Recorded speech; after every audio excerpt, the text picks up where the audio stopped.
Avertissement. L'émission qui suit est une émission payée par ses commanditaires. Les propos tenus sont ceux des intervenants participant à l'émission et ne reflètent pas nécessairement les opinions des employés et administrateurs de VIA 95 FM. Bienvenue à l'émission Deux gars, une Bible. Deux gars, une Bible. C'est deux gars en mission pour faire connaître le vrai message de la Bible.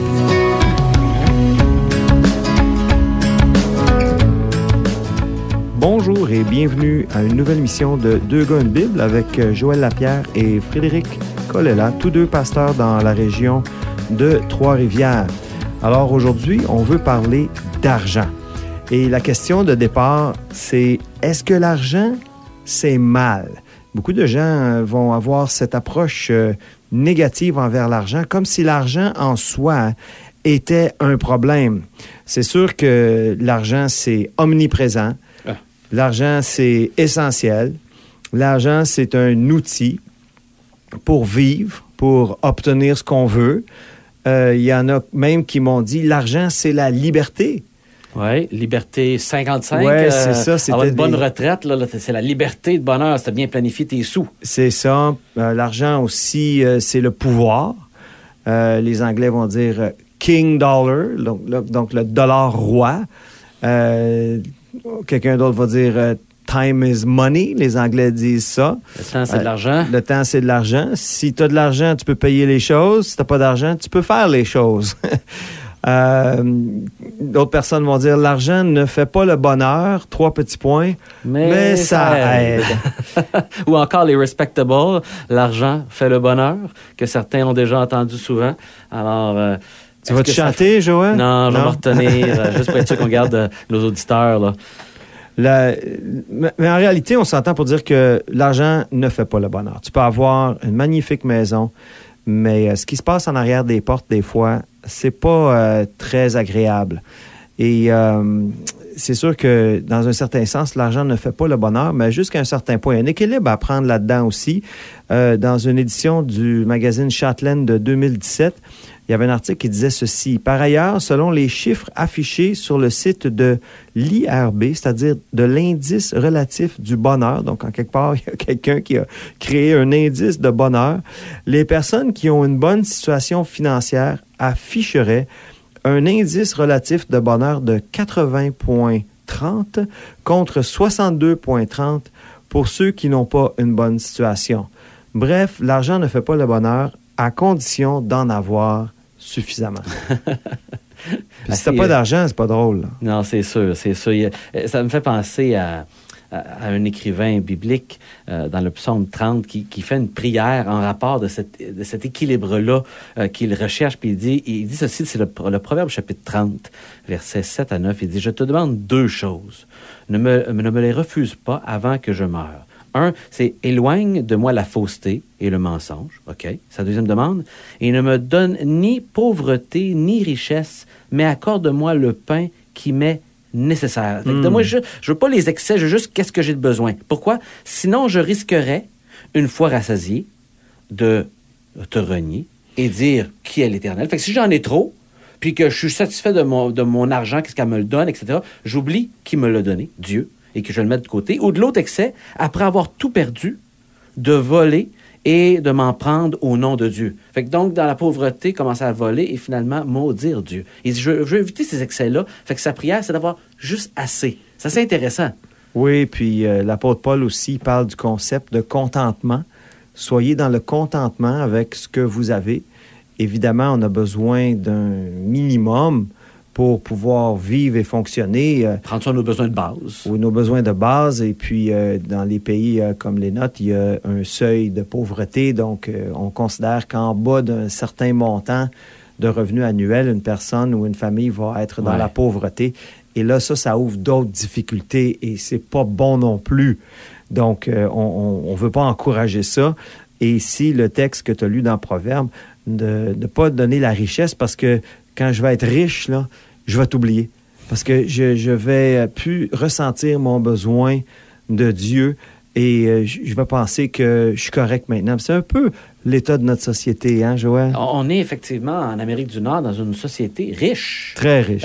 Si vous avez moindrement voyagé à l'extérieur dans différents pays, vous voyez comment notre classe moyenne, même si elle est beaucoup endettée au Canada, en Amérique du Nord, de manière générale, elle vit quand même dans ce qu'on peut appeler de la richesse. Même notre classe moyenne est riche. Et donc, on vit avec une grande abondance de différents produits, de différentes marques pour un même produit, de choix de qualité, de toutes sortes qui viennent de toutes sortes d'endroits au monde. On peut avoir des fruits, des légumes. Si tu as l'argent pour le payer, tu peux avoir n'importe quel fruit ou légume frais, récemment arrivé. De n'importe où dans le monde. Sans problème. Ouais. Alors, on vit dans une société de richesse. Et qu'est-ce qu'on constate, Frédéric, autour de nous?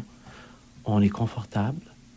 Une belle pension, on a un beau char et on ne dit surtout pas « Merci Seigneur de l'abondance que j'ai ». Non, je me l'attribue, j'ai travaillé fort, je l'ai mérité. Ouais. J'ai fait ça, j'ai fait des heures sup, j'ai fait ci, c'est tel sacrifice. Puis tout ce que j'ai, on se attribue, dans le fond, le mérite et on le tasse Dieu. Même dans notre société ici, où les gens vont dire, ben là, je suis pas riche, moi, mais notre société, en général, est riche. Notre société est très riche.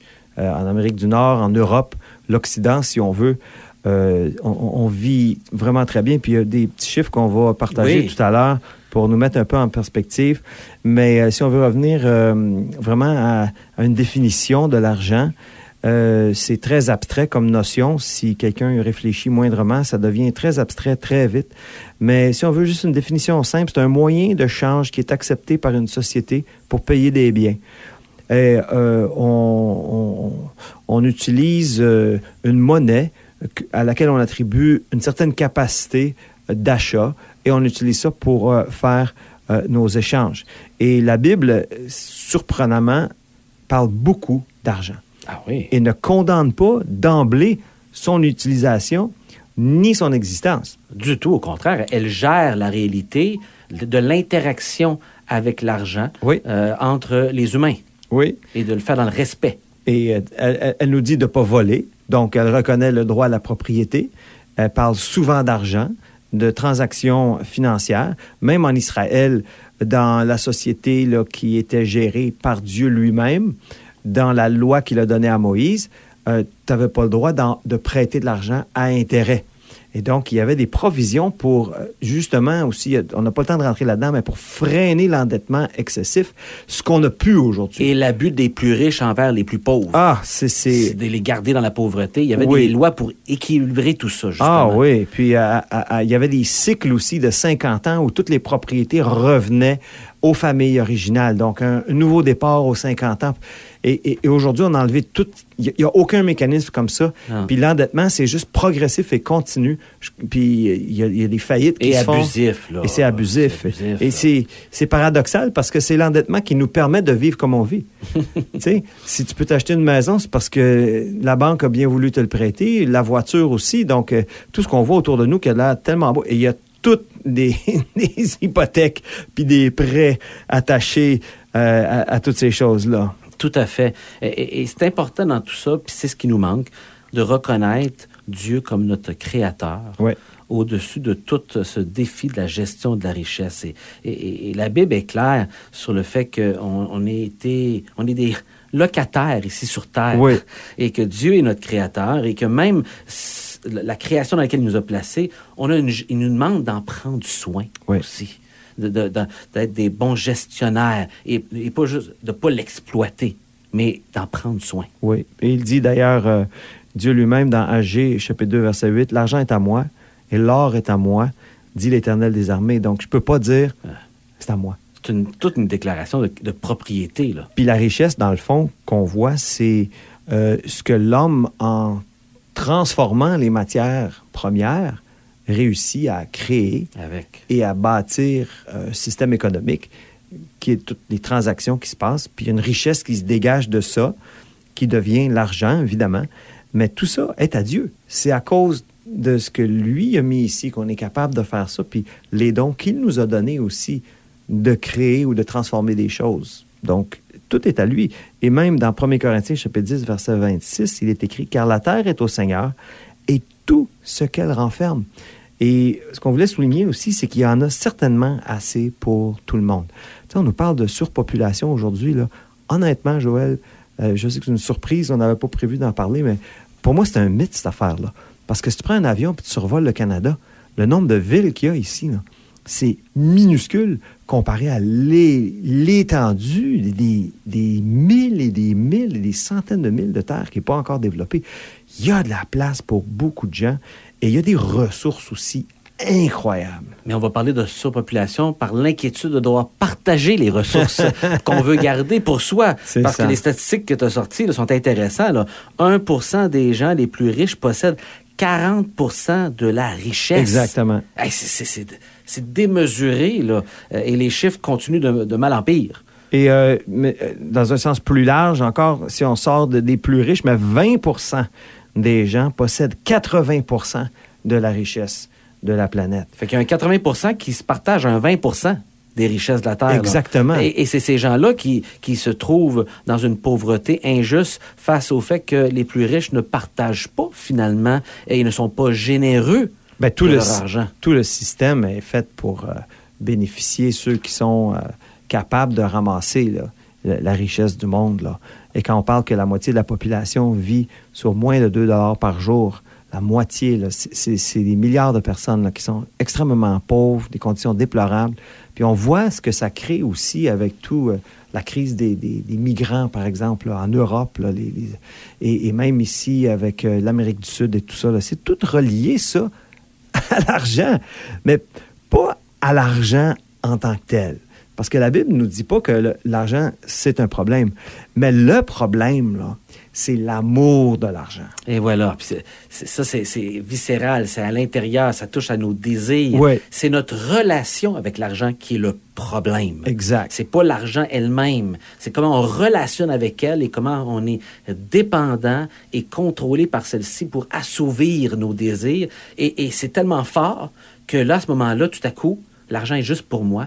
Et je ne peux pas et je ne veux pas non plus la partager avec les autres. C'est ça. Parce que lui, s'il y en a moins, sûrement qu'il a travaillé moins que moi.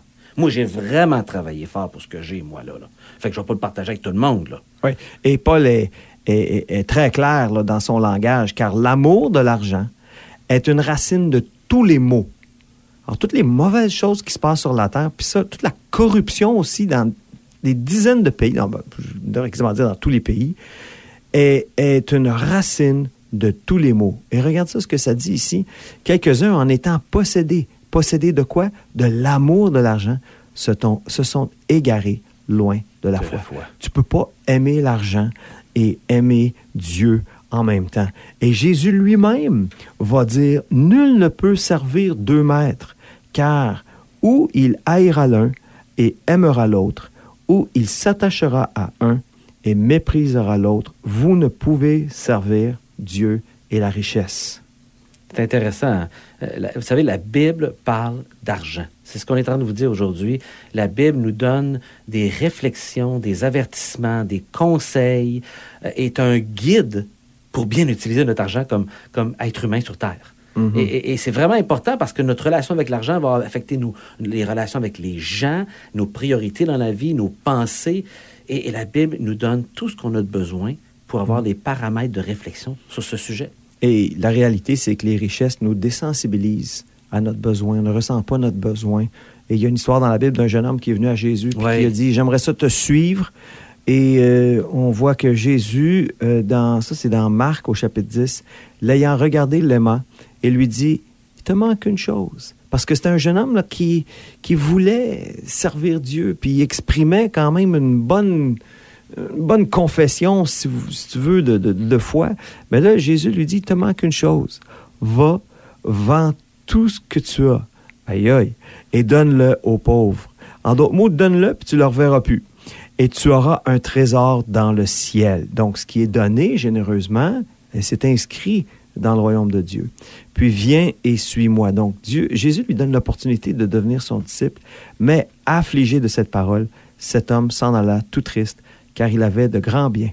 Et Jésus, regardant autour de lui, dit à ses disciples qu'il sera difficile à ceux qui ont des richesses d'entrer dans le royaume de Dieu. Et donc, pour toi et moi, pour tous nos auditeurs, ça nous amène à une question. Est-ce que l'argent est un obstacle pour vous et moi face à Dieu? Est-ce que l'argent est un problème face à la place que Dieu devrait avoir dans ma vie, dans votre vie? C'est vraiment important. On voit, lui, ça a été un obstacle, ça a été un problème. L'argent prenait trop de place, prenait la place de Dieu même, parce qu'il n'était pas prêt à donner. Alors, quelle est votre relation avec l'argent? Est-ce qu'elle est un obstacle pour vous approcher de Dieu, pour croire dans le message qui peut changer votre vie? Et Jésus adresse la question encore. Dans Marc 8, il dit « Car celui qui voudra sauver sa vie la perdra, mais celui qui perdra sa vie à cause de moi et de la bonne nouvelle la sauvera. » Et voilà, il dit « Que sert-il à un homme de gagner le monde? Que sert-il à un homme d'avoir toute la richesse et s'il perd son âme? » Donc, en bout de ligne, la Bible nous enseigne ou la Bible nous exhorte à ne pas laisser la richesse mettre une interférence dans notre relation avec le Créateur. J'aime cette notion-là, une interférence. Alors, c'est tout le temps qu'on a. Ça passe tellement vite. Ouais. On aimerait vous inviter à nous visiter sur notre page Facebook. Si vous voulez écouter les émissions qu'on a déjà enregistrées, on les met sur notre page Facebook. Et vous pouvez nous rejoindre directement sur Deux gars, une Bible, tout écrit ensemble, @hotmail.com. On profite de l'occasion pour vous inviter à nos églises respectives, à l'église Vie Nouvelle de Trois-Rivières au 80 La Treille et à l'église Baptiste évangélique de Trois-Rivières au 8305 rue des Forges à Trois-Rivières pour nos réunions du dimanche. Alors, jusqu'à la prochaine. Lisez la Bible.